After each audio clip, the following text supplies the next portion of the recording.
ही शर्मिंदगी की बात है कि यूएई ने पाकिस्तानियों के वीज़ाज बैन कर दिए हैं। क्या कभी कोई ये सोच सकता था कि यूएई पाकिस्तानियों के वीज़ाज बैन करेगा? वो मुल्क जहां बहुत सारे ममालिक के लिए वीज़ा ऑन अराइवल है, वीज़ा फ्री एंट्री है, आज उसी मुल्क ने पाकिस्तानियों का वीज़ा बैन कर दिया है। यूएई पाकिस्तानियों को मौका देता था कि आप आएँ, हमारे मुल्क में आके अच्छी रोज़गार तलाश करें, अपने घराने को खुशहाल करें, अपने मुल्क का नाम रोशन करें और यहाँ पर आके अपने स्किल हमें दिखाएं। लेकिन पाकिस्तानी यूएई जाके क्या कर रहे हैं? चोरी कर रहे हैं, चिकारी कर रहे हैं, क्रिमिनल एक्टिविटीज़ में पार्टिसिपेट कर रहे हैं। पाकिस्तानी लड़कियाँ यूएई में जाके कॉल गर्ल्स बन रही हैं, जिसकी वजह से यूएई ने पाकिस्तानियों के वीज़ाज बैन कर दिए हैं। इसी पे आज हम बात करेंगे पाकिस्तान के अवाम से, तो आइए चलिए हमारे साथ। बाइस कौम हम लोगों के लिए बड़ी शर्मिंदगी इसलिए क्योंकि हम लोगों के काम ऐसे हैं।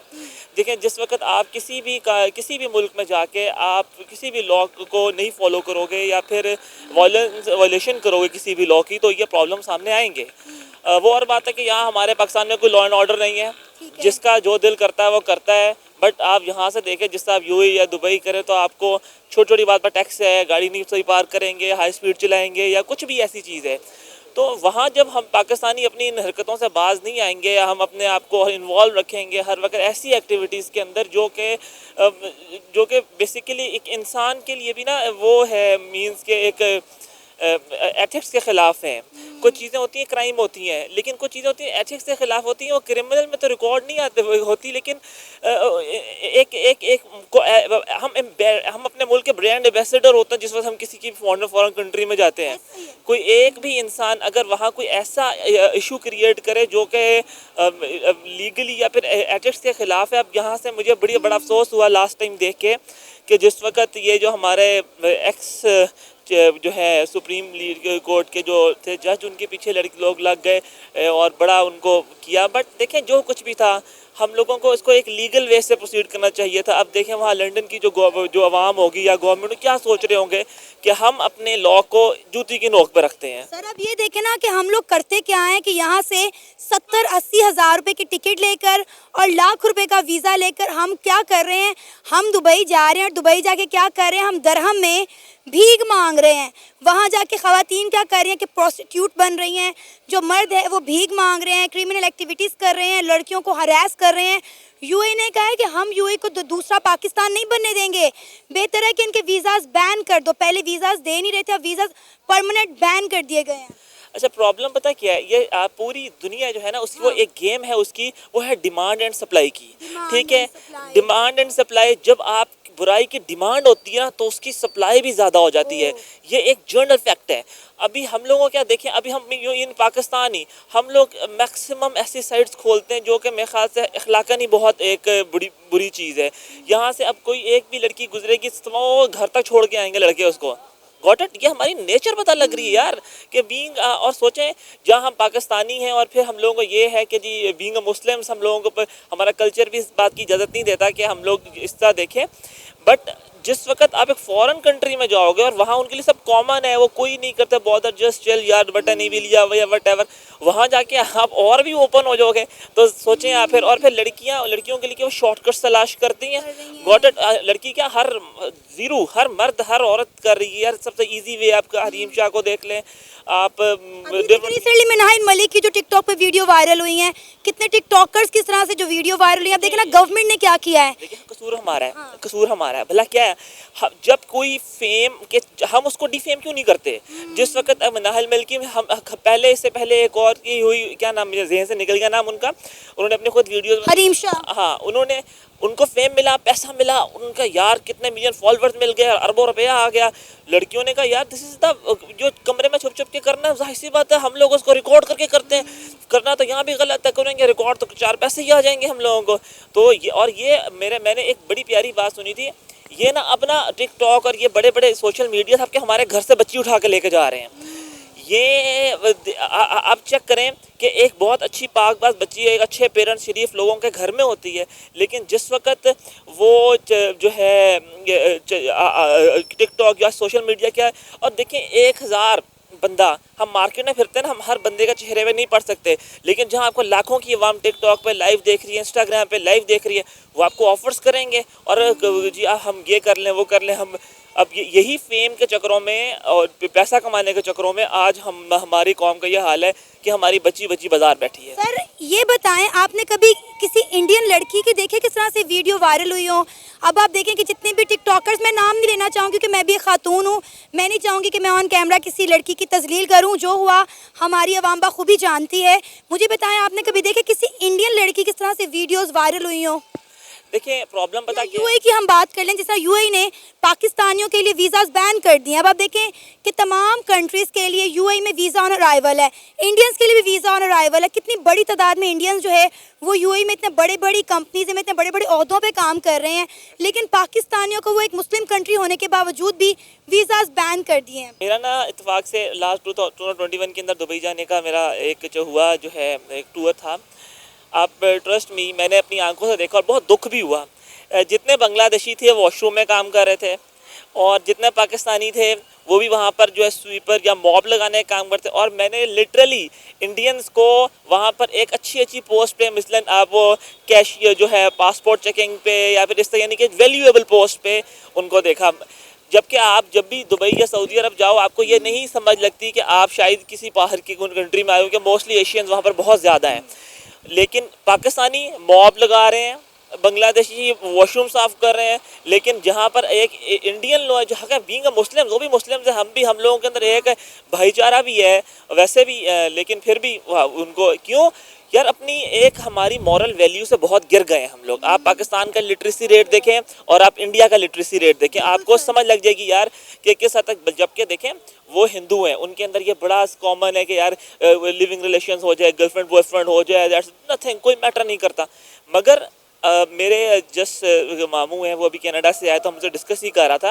वो कहते हैं कनाडा में लोगों ने गर्लफ्रेंड बनाई होती है ना, तो एक ही गर्लफ्रेंड होती है, वो उनकी लाइफ टाइम होती है, वो उसको एज ए वाइफ ही लेते हैं, यानी कि एक स्टेज में शादी कर ली, फैमिली बना ली, वट एवर। सो वहाँ पाकिस्तानियों ने 4 बनाई हैं, पहली का छोड़ता है, दूसरी के, दूसरे का तीसरी के। सर अब यहाँ पे छोड़े, एक मर्द 4 निकाह कर रहा है, उसके बाद 3 गर्लफ्रेंड बाहर भी रखी हुई हैं, और ये सिर्फ मर्दों की बात नहीं, आज की खवातीन भी यही कर रही हैं। बिल्कुल ऐसा ही है। पता है मैं आपको एक बात बताऊँ, मसला हमारा है, हम लोगों ने ना निकाह को मुश्किल कर दिया है और ज़नाह को आसान कर दिया है।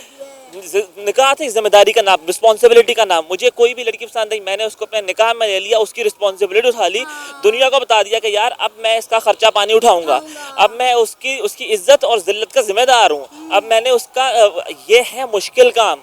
और अगर आप इसको आसान कर देते हो तो ऑब्वियस सी बात है, जब मर्द पे इतना लोड पड़ेगा तो वो कभी भी दूसरी और तीसरी से आगे जाने की उसकी हिम्मत ही नहीं होगी। ये हमने जब मुश्किल कर दिया तो दूसरा इंसान ने, क्योंकि अल्लाह ताला ने मर्द को खुद बनाया, उसको पता है इसकी नीड्स क्या है और ये क्या किस हद तक अपनी मशीन बनाई है अल्लाह ताला ने। मैंने ये गाड़ी बनाई है, मुझे इसके 4 पहिए कौन से लगेंगे ये मुझे पहले पता है इस बात का। अल्लाह ताला ने उसको अहकाम भी ऐसे दिए कि आप 4 कर सकते हो। जब हमने मर्द पर पाबंदी लगा दी कि यार एक से आगे गए तो रात को घर नहीं लौटोगे, ठीक है ना, और फिर मुआशरे ने पाबंदी लगाई हम पे कि यार जो बंदा दूसरी शादी करेगा। अब जब मैंने इकरार हुसैन का देख रहा था, दूसरी तीसरी शादियां की, तो लोगों ने इतना ट्रोल किया उसको जिसका कोई हिसाब नहीं। मैंने कहा क्या यार, इससे बेहतर था वो कोई गर्लफ्रेंड बना लेता। वकार ज़का, जिस तरह मैं नाम नहीं लेना चाहता, कोई 3 हर शो में उसको देख लो, कोई ना कोई आपकी कितनी गर्लफ्रेंड है, बताएं क्या रिलेशन है, what the fuck is this यार। को बजाय से कि आप कोई पूछो यार निकाह कर लिया, कोई मसला नहीं है, स्वाब का काम है, करो निकाह को आसान। मर्द को इस बात का एहसास दिलाओ कि तुमने एक औरत की रिस्पॉन्सिबिलिटी उठाई है तो उसको गेन करो, उसको एक्सेप्ट करो माशरे के सामने। तो फिर तो चलो बात भी है, फिर तो मर्दों वाली बात है। ये तो कोई बात नहीं है कि आप हर दूसरी तीसरी लड़की को जाओ देखो, छेड़ो और उसके बाद फिर उसके साथ आप लिविंग रिलेशन। और लड़कियां इस बात को, पहले एक ज़माना था लड़की बॉदर करती थी कि मेरी इज्जत कोई चीज़ है, ठीक है। अब लोगों ने इज्जत इतनी सस्ती कर दी ना, उन्होंने कहा चलो जहाँ पर 1 लाख रुपया भी आता है ना, इज्जत कौन सी बड़ी चीज़ है, आज है कल नहीं है। सर बिल्कुल, ये हमारे लिए लम्हा फिक्रिया है कि हमने 2 कौमी नज़रिए की बुनियाद पर हिंदुस्तान से अलग हुए थे। इस्लामी जमहूरिया पाकिस्तान कलमे की बुनियाद पर हमने इस पाकिस्तान का असूल हासिल किया था, और आज देखें दूसरे इस्लामी ममालिक ही हमें वीज़ाज़ नहीं दे रहे, उन्होंने हम पे बैन लगा दिया है। इंडियंस को धड़ाधड़ सऊदी अरेबिया में जो है वीज़ा ऑन अराइवल मिल रहा है, यूएई में उन्हें वीज़ा ऑन अराइवल मिल रहा है। कई ऐसी इस्लामिक कंट्रीज़ हैं वो इंडियंस को वीज़ा ऑन अराइवल दे रही है। वो ममालिक हैं जो इस्लामी ममालिक हैं, लेकिन पाकिस्तानियों को एंट्री नहीं दे रहे। और वो मुल्क जिसे हम काफिर कहते रहे, जिसको हम हिंदू कहते रहे, जिसको अपना दुश्मन मुल्क कहते रहे, आज वो मुस्लिम ममालिक पर राज कर रहे हैं। मैडम मैं आपको ना एक बात बताता हूँ, ये काफर हिंदू ये कुछ नहीं होता। देखिए हर इंडिया में हम ज़्यादा मुस्लिम्स हैं, ठीक है, वो एक सेकुलर कंट्री है। अब वो और बात है कि मेजोरिटी वहाँ इवन ऑड होता रहे, दैट्स अनदर थिंग। लेकिन बॉर्डर्स नहीं है मुस्लिम्स के लिए। मुस्लिम्स का अल्लाह ताला ने निज़ाम बॉर्डर्स पे तो नहीं रखा कि हम कलमा पढ़ते हैं, अब वहाँ है कोई दुबई है कोई, we all are Muslims, got it. हम मुसलमानों ने खुद को गिरा इतना लिया, स्पेशली ये जो अब पाकिस्तान के अंदर हो रहा है कि हर बच्चा पकड़ा जा रहा है। हर यार ना तुम लोग खुदा का वास्ता है, तुम लोगों को कोई लीगल प्रोटेस्ट करना है, आराम सुकून से आया करो। फिर जब ये लोग बाहर के मुल्क जाते हैं तो ये कहते हैं यार जो पाकिस्तान में करते हैं वो ये अच्छे कर लवांगे तो कड़ा मुश्किल काम है। पर जाहिर सी बात है, मैं तो बहुत अच्छी बात है, मैं तो ये अप्रिशिएट करता हूँ कि यार इनको डंडा पड़ना चाहिए, क्योंकि ताकि इनको पता लगेगा यार कि ये चीज़ नहीं ठीक। अगर हम लोग इसको जाए कहीं और, मुझे दिल से अफसोस इस बात का हुआ जो आपने मुझे बताया कि यूके के बैन कर लिए, मगर इसमें अफसोस उन यूके का नहीं, यूएई का नहीं है। क्योंकि यार उन्होंने तो अपने मुल्क में एक सिस्टम को फॉलो करवाना ही है आप लोगों से, ये उनकी मजबूरी है। हम सिस्टम फॉलो करें ना, हम लोग क्यों नहीं करते। अब मैं लास्ट देख रहा था कि ये डंकियां मार मार के बाहर के मुल्कों में, मैक्सिको अमेरिका वगैरह में पहुंचते हैं। भाई ये कोई तरीका है? आप लोग जाओ यार, वीज़ा लो, कोई 4 पैसे लगाओ। आप जिस वक्त आप ऐसे लॉ एंड ऑर्डर्स के खिलाफ काम करोगे तो ये जो आज इसने किया कल कोई और मुल्क कर देगा, किसको रोकेंगे? है ना, सऊदी अरेबिया ने तो डायरेक्ट हमारे गवर्नमेंट को बोल दिया था कि भाई बीमार बेरोजगार लोगों को हमारे मुल्क में ना भेजें, यहाँ के कोई काम धंधा नहीं करते, उल्टा यहाँ पे क्रिमिनल एक्टिविटीज में पार्टिसिपेट करते हैं, भीख मांगते हैं।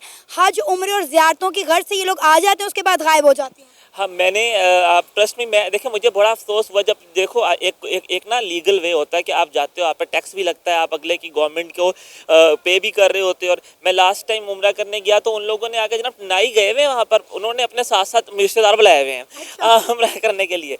अब जिस वक्त हम वो मिशे के लिए जाने तो हमें अटेंड करवानी होती है, तो वो क्या करते हैं, उन्होंने विजिट वीज़ा पे आए हैं 2-2 3-3 महीने के लिए। जाहिर सी बात है वहाँ उनका कोई कफील तो है कोई नहीं, वो एज ए विजिट वीज़ा के ऊपर आए हुए हैं। उन्होंने अपने वहाँ पर, क्योंकि एक बंदा वहाँ का गया है, वो सेटल है वहाँ पर, उसने अपने कमरे में रखा है, बाकियों को कहता जा जी अटेंड करने में कौन सा मुश्किल काम है, तो ना उन्होंने एक शॉर्टकट बनाया है कि जी आ जाओ जी, बंदा पकड़ के लाओ जी, अगर 2 रियाल या 5 या 10 रियाल है तो मैं 2 रियाल तुम्हें दे देंगे इसके अंदर से।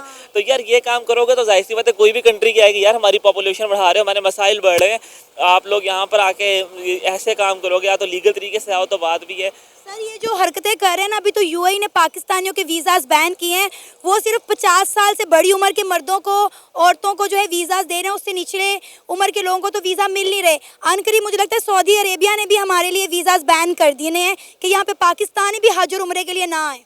चले अल्लाह मियाँ आपको और मुझे तौफीक दे कि हम पूरी कौम को कि हम एक हो जाएं और ये काम हम लोग, देखिए हमारे हाथ में नहीं है ये, देखिए लेकिन हम लोग इसको एक ट्रेंड फॉलो कर सकते हैं। अल्लाह जब आप सल्लल्लाहु अलैहि वसल्लम दुनिया में आए तो आप सल्लल्लाहु अलैहि वसल्लम ने किसी की तनकीद नहीं की, आप सल्लल्लाहु अलैहि वसल्लम ने खुद करके दिखाया कि ऐसे सच बोलते हैं। बड़ा मैं सोचता था इस बात को, यार 40 साल तक आप सल्लल्लाहु अलैहि वसल्लम ने ऐलान नबूवत नहीं किया, 40 साल तक अरब के बद्दुओं को ये दिखाया कि ज़माना जहलियत में जिसको सादिक और अमीन कहना है तो वो कैसे कहना है आपने, वो मानते थे कि आप सादिक और अमीन है, जिसको आपने सब सच्चा कौन कैसे कहना है कि कहना है, उनको बन के दिखाया। और फिर जिस वक्त फॉलो करवाया तो उनका वाकई में ये आदमी इस काबिल है कि इसकी क्रेडिबिलिटी में शक ना किया जाए। आज हम में से कोई एक बंदा भी अगर इस तरह का हो जाए कि ये करे कि एक एक करके, पता है ना कतरा कतरा समंदर बनता है और एक बारिश का कतरा ही काफ़ी होता है किसी भी जगह को फिल करने के लिए। बट मुझे नहीं लगता इस कौम पे कोई असर होने वाला है, क्योंकि आजकल कहते हैं गुमराही के तो हज़ारों दहाने, हज़ारों रास्ते हैं, और दीन को इन्होंने इतना मुश्किल कर दिया हुआ है।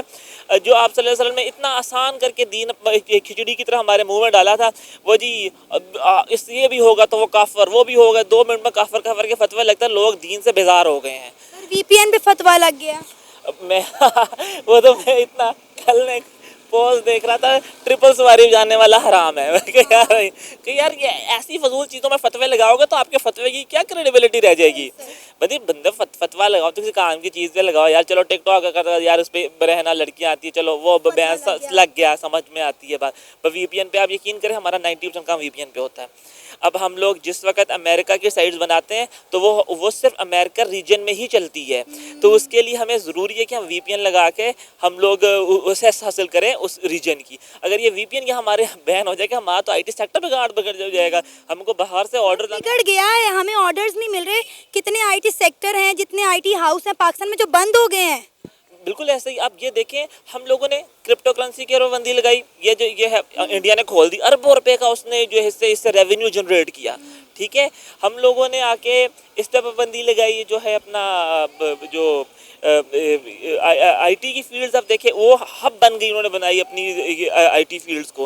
बल्कि आसानियां करो भाई आप लोग, और मुश्किल टैक्स पर टैक्स लाई जा रहे हो। और दुख होता है जब तक खासा टैक्स करता है यार, बड़ा अफसोस होता है कि यार इन फील्ड में तो ना कटे कम से कम डॉलर्स लेके आ रहे पाकिस्तान के अंदर, ये आप लोगों के लिए बेहतरी है और किसके लिए ये। क्या नाम है सर आपका? आगा मुश्तबा। आगा, आपको पता है यूएई ने पाकिस्तानियों के वीज़ाज बैन कर दिए हैं। अब किसी पाकिस्तानी को यूएई का वीज़ा नहीं मिलेगा। आपको पता है हर साल बल्कि हर महीने ही हर दूसरा पाकिस्तानी यूएई जाता था, पढ़ा लिखा नो तबका भी और लेबर कम्युनिटी भी। लेकिन अब यूएई ने सबके वीज़ाज बैन कर दिए हैं। इंडियंस को दे रहे हैं वीज़ा ऑन अराइवल, लेकिन पाकिस्तानियों के लिए वीज़ा नहीं है। वीज़ाज पे बैन लगा दिया गया है और ख़ासकर यूथ को तो दे नहीं रहे। जो बुज़ुर्ग हैं 50 साल से बड़ी उम्र के ख़वातीन, औरतें, बुज़ुर्ग, उनको वीज़ा मिल रहे हैं, यूथ को वीज़ा देना बंद कर दिया। क्या कहना चाहेंगे, हमारे लिए कितनी इंसल्टिंग बात है? सबसे पहले तो हमारी यूथ के लिए सबसे बड़ी इंसल्टिंग बात यह है कि वो बेचारे पाकिस्तान में पैदा हो गए। अच्छा। उसकी रीज़न ये है कि यहाँ की जो गवर्नमेंट है उनको अपने मफादात से फुर्सत मिले तो वो ये देखें, रिस्पेक्ट बनाना किसी भी गवर्नमेंट का काम होता है कि उस नेशन की रिस्पेक्ट बनाई जाए। जब इंडिया को आप देख लें, वो इतना प्रोग्रेसिव कंट्री है इस टाइम पे, उनके जितने भी यंगस्टर्स हैं बाहर जा रहे हैं वो इसलिए कामयाब है, उनके वीज़ा इसलिए लग रहे हैं क्योंकि इंडिया की गवर्नमेंट उनको बैक करती है। ठीक है, और वो सेकेंडली सबसे मेजर इम्पैक्ट तो इस चीज़ में गवर्नमेंट का है। उसके बाद हम खुद भी बजाते एज अ नेशन ठीक नहीं है। हम कहीं भी, यहाँ पे तो हमारे हालात बुरे हैं, लेकिन अब यहाँ से कहीं बाहर भी चले जाते हैं तो वहाँ जाके हम कुछ हरकतें इस तरह की करनी शुरू कर देते हैं कि फिर गवर्नमेंट्स को वहाँ की करना पड़ता है बैन। और सेकेंडली अभी जो पिछले 2-3 साल से पाकिस्तान के हालात हैं, फाइनेंशियली हर बंदा इतना तंग हो गया है कि बाहर भागने की कोशिश कर रहा है और सबसे इजी अप्रोच इस टाइम दुबई है। सर देखें, पाकिस्तान में रहने वाले हालात हैं नहीं और कोई दूसरा मुल्क हमें रखने को तैयार नहीं है। मुझे किसी एक मुल्क का नाम दे दें जो पाकिस्तानियों को इजीली वीज़ाज दे रहे हैं। इंडिया को अगर हम बात करें, इंडियंस की बात करें तो कितने ममालिक ऐसे हैं जहाँ पे इंडियंस की वीज़ा फ्री एंट्री और सर फहरिस्त जो हैं मुसलमान हैं, मुस्लिम कंट्रीज़ हैं। लेकिन आप देखें, सऊदी अरेबिया देख लें, ईरान, इराक देख लें, यूके देख लें, आप यूएई देख लें, पाकिस्तानियों के लिए उनके पास कोई जगह नहीं है। मिस, ये बात घूम फिर के वहीं पे आ जाती है। मैंने आपको पहले बात की कि ये गवर्नमेंट का काम होता है किसी भी नेशन की रिस्पेक्ट बनाना। जो लोग हमें रिप्रेजेंट कर रहे हैं, जब वो हमारी रिस्पेक्ट ही नहीं बना पाएंगे, जब वो हमें रिप्रेजेंट अच्छे से नहीं कर पाएंगे तो फिर हमारा फेस इसी तरह का ही जाएगा। फिर वो हम लोगों को क्यों एक्सेप्ट करेंगे? वो एज अ नेशन हम लोगों को इस टाइम पे कह रहे हैं कि ये लोग करप्ट है, तो जब एक नेशन ही वो एज अ करप्ट डिक्लेयर कर चुके हैं तो कोई क्यों हमें वीज़ा देगा? कि यूएई जो कि एक इस्लामी मुल्क है, वहाँ पे इंडिया के प्राइम मिनिस्टर नरेंद्र मोदी ने पिछले साल एक बहुत बड़े हिंदू मंदिर का इफ्तिताह किया। हमें बड़ी आग लगी कि भाई एक इस्लामी मुल्क के अंदर हिंदू मंदिर कैसे बन सकता है। आप देखें, वहाँ की हर बड़ी कंपनी के अंदर जो बड़े ओहदेदार बैठे हैं वो तमाम इंडियन हैं।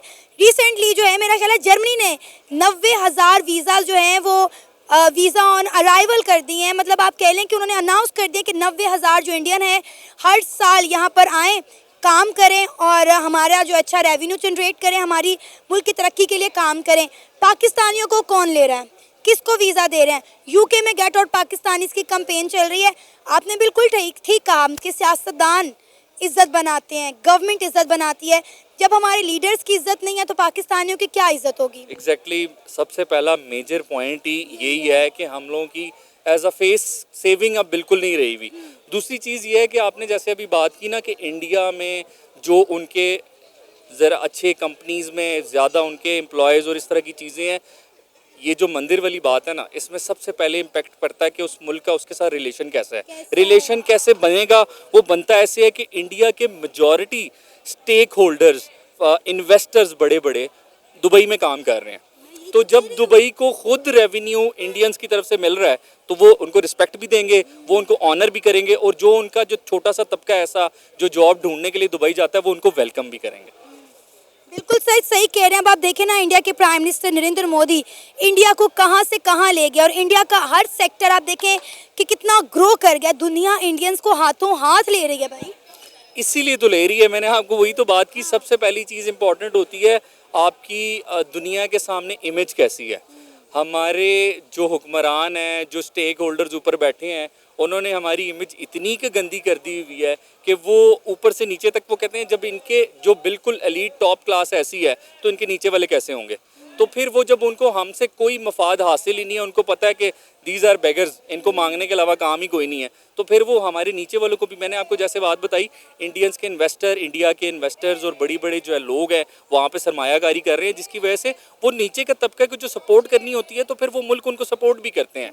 जब हमारा ऊपर से कोई बंदा ऐसा नहीं जा रहा, ऊपर से हमने चीज़ें इतनी डिफ़िकल्ट कर दी हैं, इंपोर्ट इतनी मुश्किल कर दी है, एक्सपोर्ट इतनी मुश्किल कर दी है, और हम लोग जो बिजनेसमैन काम करना चाह रहे हैं हम किसी को करने ही नहीं दे रहे, तो जहाँ से हमें जब किसी को फ़ायदा नहीं देंगे तो हमारा कोई कितना, दुबई जितना कर सकता था, एक बड़ी अमाउंट अभी पाकिस्तानियों की वहाँ पे है जो अपने फैमिलीज़ को सपोर्ट कर रही है, लेकिन एक लिमिट है ना उनकी भी, वो भी एक लिमिट तक ही हमें सपोर्ट कर सकते हैं।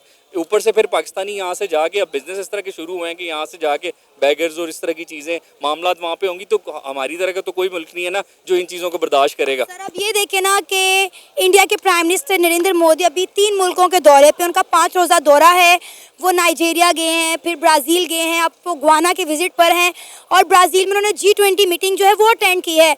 दुनिया का हर बड़े से बड़ा लीडर उनसे हाथ मिला रहा है, उनसे बातचीत कर रहा है। इंडिया के प्राइम मिनिस्टर नरेंद्र मोदी उनके साथ डिफरेंट प्रोजेक्ट पर काम कर रहे हैं कि हमने किस तरह दोनों मुल्कों को आगे लेकर चलना है। और आप देखें कि हम किसी भी चीज़ का हिस्सा ही नहीं है, ना ही हम G7 का पार्ट है, ना ही हम ब्रिक्स का पार्ट हैं, ना ही हम G20 का हिस्सा हैं, और इवन कि हम तो क्वाड का मीटिंग का भी हिस्सा नहीं है। मैम उसकी रीज़न सबसे पहले यही है ना कि हमारे पॉलिटिकल चीज़ें यहाँ पे स्टेबल नहीं है। हमारे अपने अंदर इस टाइम इतने मसले चल रहे हैं कि कोई हमारे साथ किसी भी किस्म की कोई डिप्लोमेटिक रिलेशनशिप या फ्रेंडली रिलेशनशिप रखने के लिए तैयार ही नहीं है। उनको पता है कि इनके इंटरनल मामलात इस टाइम इतने ख़राब हैं, कोई आपको क्यों विजिट करेगा। और बदले में उन्हें मिलेगा क्या? पहले तो वो ये देखते हैं ना कि बदले में हमें क्या मिल रहा है। एग्जैक्टली ये जो आजकल ना एक ग्लोबल विलेज बन चुका है ये सारी दुनिया, और एक दूसरे के बेनिफिट से मामला चलते हैं। हम किसी को कोई बेनिफिट नहीं दे सकते, हम जो भी आता है हम उसके गले पकड़ देते हैं कि भाई हमारा मुल्क चला दो किसी तरीके से, हमें कुछ दे दो। तो किसी ने यहाँ पे क्यों आना है और किसी ने क्यों, फिर सपोर्ट करने की भी बात बाद में आ जाती है। इस टाइम आपके पॉलिटिकल हालात इतने ख़राब हुए हुए हैं कि कोई भी यहाँ पे आने को इसलिए भी तैयार नहीं है कि यहाँ आएंगे तो कल को कोई पता नहीं है रोड ब्लॉक हो जाएं, एयरपोर्ट्स बंद हो जाएं, हालात किस साइड पे चले जाएं। तो कोई भी इस वक्त आपके जो नियरेस्ट, जो बहुत क्लोजेस्ट दोस्त थे ना, सऊदी अरेबिया और चाइना, इस टाइम वो आपसे बैकआउट कर गए हैं। इसी वजह से बैकआउट कर गए हैं कि आप स्टेबल ही नहीं है। आपको पता है चाइना ने इंडिया के साथ हाथ मिला लिया है। बिल्कुल, मैं आपको वही तो बता रहा हूँ कि जब आपके अपने अंदर के मसले, चाइना ने स्ट्रेट फॉरवर्ड जी आपको बोला था कि अपने इंटरनल अफेयर्स सीधे कर लें, आपसे वो नहीं हो पा रहे। तो जब आपसे वही नहीं हो पाएंगे तो बाहर आपने किसी के साथ क्या कोई ट्रेड करनी है या मामला। आपको पीछे छोड़ के लद्दाख के मसले को एक तरफ रख के इंडिया और चाइना ने हाथ मिला लिया, दोनों ने अपने मफाद देखे हैं। मफाद मिस वो इसीलिए देखे हैं ना कि उनकी गवर्नमेंट ने हमेशा अपनी इकॉनमी के बारे में सोचा है, अपनी नेशन के बारे में सोचा है। उनका हर डिसीजन अपनी नेशन को स्ट्रेंथन करने में लगा होता है, इसलिए उनको जिससे हाथ मिलाना पड़ता है वो पढ़ते हैं। और उनकी अपनी सेल्फ अपने अंदर उनकी इतनी वो है जसारत कि जब वो किसी के साथ फ्रेंडशिप का हाथ बढ़ाते हैं या कोई डिप्लोमेटिक रिलेशनशिप में जाते हैं तो अगला उनको वेलकम करता है। हमारे पास तो आउटपुट कुछ नहीं है देने को, हमें सिर्फ इनटेक चाहिए, हम कुछ किसी के लिए कर नहीं सकते। ऐसे भी थे कुछ हालात, दिल से छुपाई दिल की बात, शाम और सहर का नाम न था, ऐसे भी देखे दिन और रात, हुस्न के तेवर क्या कहने, हर लफ्ज़ा एक ताज़ा बात, दिल तो है तो हम मजबूर, दिल की लाश बराए हाथ।